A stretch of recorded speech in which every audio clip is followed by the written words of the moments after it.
Чувашская республика и Иркутская область выходят на новый уровень сотрудничества в сфере культуры. Соглашение о дальнейшем развитии подписано сегодня в Доме правительства Иркутской области министром культуры по делам национальности и архивного дела Чувашии Константином Яковлевым и министром культуры и архивов Иркутской области Ольгой Стасюлевич.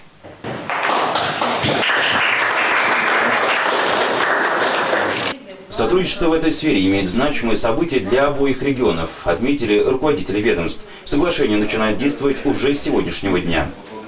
Во-первых, хотел бы поблагодарить сегодня, за приглашение руководства Иркутской области, естественно, главе республики Михаилу Васильевичу Игнатьеву, за то, чтобы он организовал такой большой делегации визит в Иркутскую область.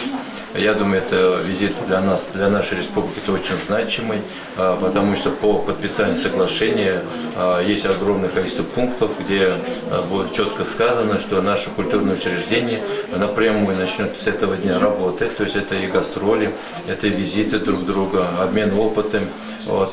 Очень много проектов по реставрационным работам, то, что у нас сегодня в республике нет, в Иркутской области есть. Мы хотели у них получить вот этот опыт.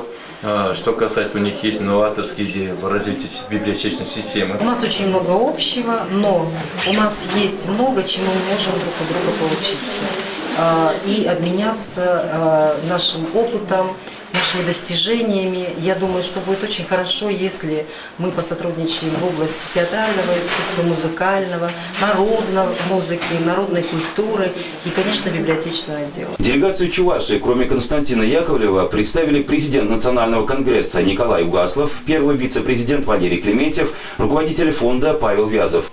Отметим, что этот состав примет участие на Всечувашском акатуе на Байкале, что в городе Иркутске.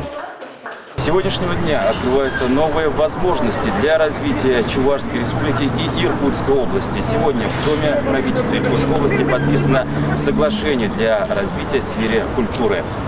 Специально для республики Алексей Иванов, Ирина Лампасова и Зоя Яковлева.